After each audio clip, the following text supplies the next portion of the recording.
ॐ नीलाम्बुजश्यामलकोमलाङ्गं सीतासमारोपितवामभागं पाणौ महासायकचारुचापं नमामि रामं रघुवंशनाथं। प्रिय सज्जनों, मैं सियाराम शास्त्री ज्ञान गंगा शास्त्री जी में आप सबका बहुत बहुत स्वागत करता हूँ। मित्रों, सज्जनों, धर्म प्रेमियों, हमारे जितने भी धर्म ग्रंथ हैं, जितने भी, ये सब के सब ज्ञान विज्ञान से लबालब भरे पड़े हैं। ये हम लोगों का दुर्भाग्य है कि नास्तिकों के कहने पर हमने इसे काल्पनिक जानकर पढ़ना लिखना ही छोड़ दिया है। खैर, आज की इस वीडियो में, और इस वीडियो में नहीं, मैंने ये ठाना है कि पूरी रामचरितमानस को कई किस्तों में आपके सामने वीडियो बनाकर हम दिखाएं, और जिसे लोग कल्पना बताते हैं उसी में से कुछ ज्ञान के मोती जो हमारे जीवन में बहुत उपयोगी हैं, जिसके बिना हमारा जीवन अधूरा है, इंसान नहीं है। इसलिए आज की इस वीडियो में, एक इससे पहले भी हमने वीडियो बनाई है और उसमें हमने ऐसे कुछ उपाय बताए संतान प्राप्ति के लिए। आज जो ये वीडियो मैं बना रहा हूँ, ये मैं रामचरितमानस से ही के कुछ चौपाइयों को उठाया है, जिनके जाप करने से, पाठ करने से मूर्ख से मूर्ख विद्यार्थी का भी दिमाग चलने लग जाता है और वो विद्या प्राप्ति कर पाता है। जो हमारे बहुत बड़े बड़े विद्यार्थी उच्च कोटि की जो शिक्षा प्राप्त कर रहे हैं, आईपीएस की जो कंपटीशन लड़ रहे हैं, उनको बहुत ज़्यादा सहायक हैं ये चौपाइयाँ, इनके जाप करने से। और ये सभी हमने रामायण से ही लिया, जिसको लोग कल्पना बताते हैं।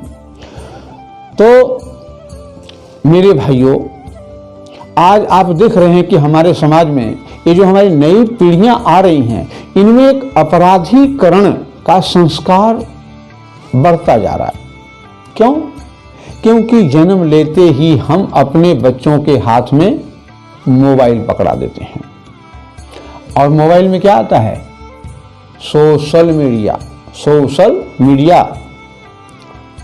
और उस पर ये अर्धनग्न फिल्में, अंग प्रदर्शन, बाहों में बाहें डाल करके प्यार करना, हमारे बच्चों को ये सिखाया जा रहा है मीडिया के माध्यम से।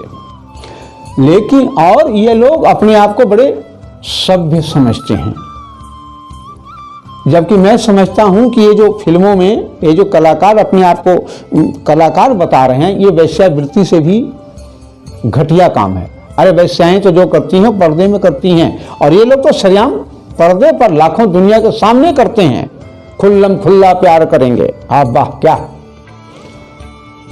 किसी भी विद्वान का, किसी भी शिक्षित का इस पर टिक्का टिप्पणी करने का कोई मौका नहीं मिलता कि इस प्रकार की फिल्में नहीं बननी चाहिए, इस प्रकार के नाटक नहीं बनने चाहिए। हाँ, इनको दिखता है तो केवल ग्रंथ दिखते हैं, सनातनी देवी देवता दिखते हैं। मुबारक हो भाई साहब आप लोगों को ऐसा ज्ञान। हमें तो हमारा धर्म ग्रंथ ही प्यारा है, इसीलिए हम इसी की बात करेंगे। और तो आज वो स्वयंभू जगत गुरु जी जो बलात्कार के केसों में जेलों में तप कर रहे हैं, जेलों में, वो भी किताबें लिख लिख कर हम लोगों को राह दिखा दे रहे हैं, जीने की राह। और जो लोग देवी देवताओं की निंदा करते हैं, ये गंगा, ये देवी देवता कोई कुछ नहीं है, वो भी अपनी किताब का नाम रखते हैं ज्ञान गंगा। कितना मूर्ख बनाया जा रहा है हमें, हैं? अगर गंगा नाम के कोई देवी देवता, इन्हें तुमने क्यों ये प्रयोग किया है? बेवकूफ इसी को बनाना, और हम बेवकूफ बन रहे हैं। तो खैर, आपकी इच्छा है, मैं रोकता नहीं हूं, बेवकूफ नहीं, महाबेवकूफ बनो भैया, हम नहीं बनेंगे। तो रामायण पर ही हम चर्चा कर रहे हैं। सबसे पहले तो हमें रामायण क्या सिखाती है? तो रामायण ये सिखा रही है कि जो संस्कार हैं अच्छे, वो बच्चों में ही डाले जा सकते हैं। बचपन में अगर किसी को अच्छा संस्कार मिल जाए तो उसका सारा जीवन सुधर जाता है, और अगर बचपन में बुरी संगति का सामना हो गया तो जीवन नरक बन गया।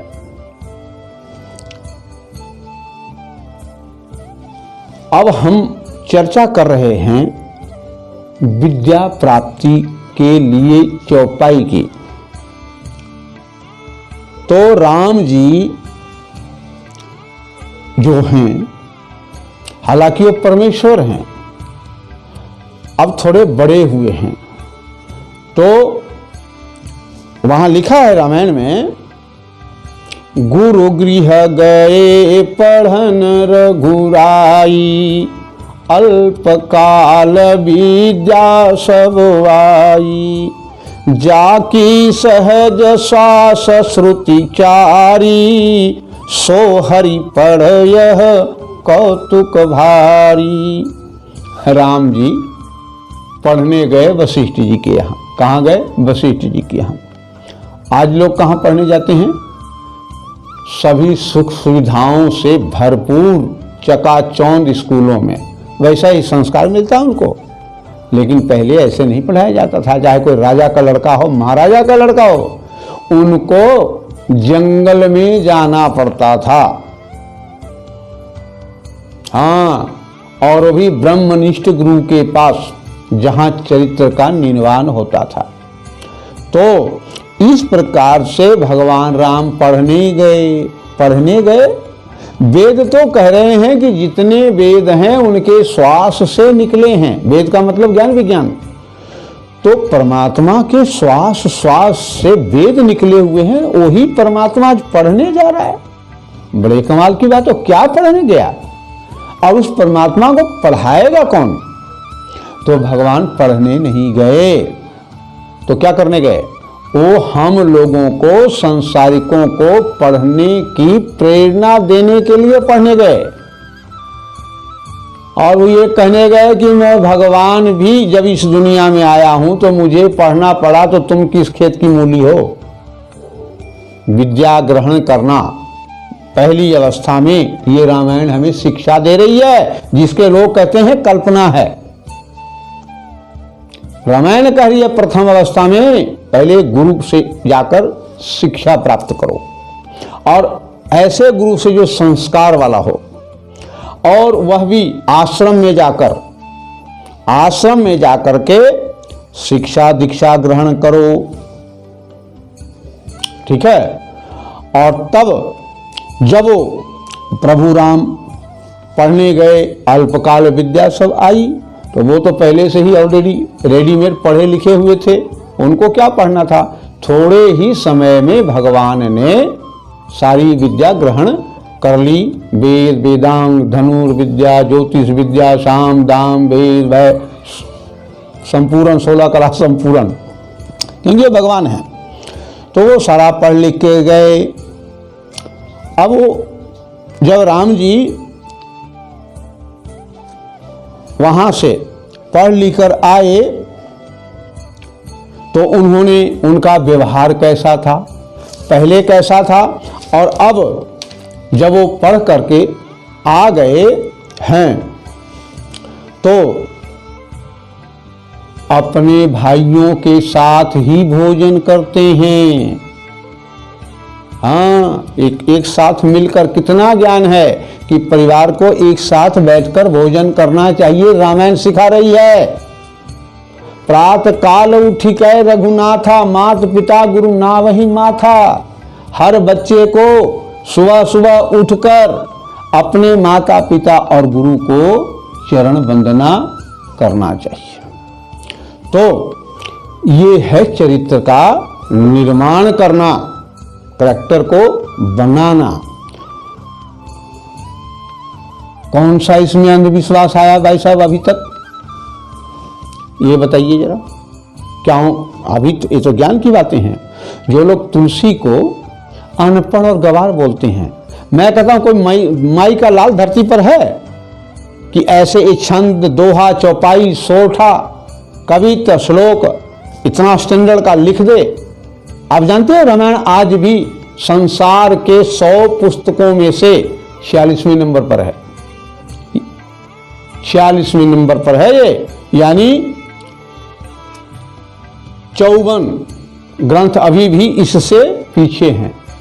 विदेशों में इस पर रिसर्च चल रहा है। अब आइए मुद्दे पर।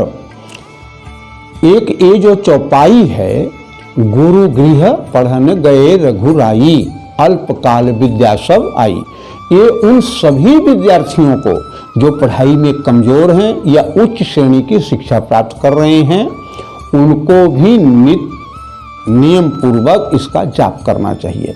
अब इससे पहले वीडियो में हमने जाप का सारा विधान बता दिया है, ठीक है। और तो कि जाप कैसे किया जाता है, इसके लिए आपको सरस्वती जी की फोटो रखनी है, ठीक है।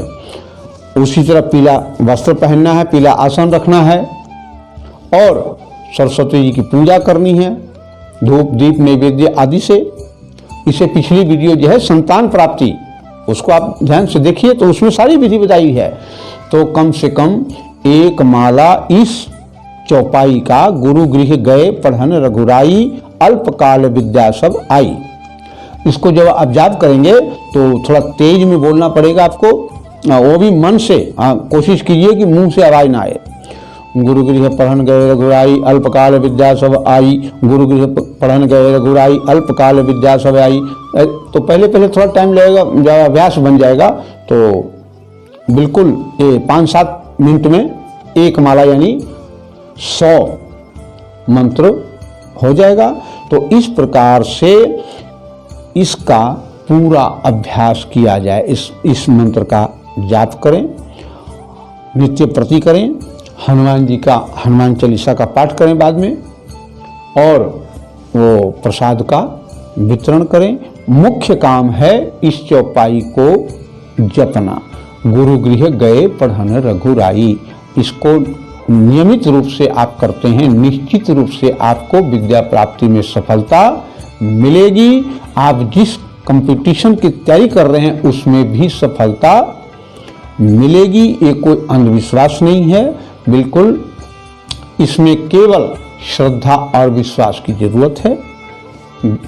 आपने देखा कि दशरथ जी ने पुत्रेष्टि यज्ञ किया और उनको पुत्र की प्राप्ति हुई। राम जी पढ़ने गए, विद्वान बनकर आए।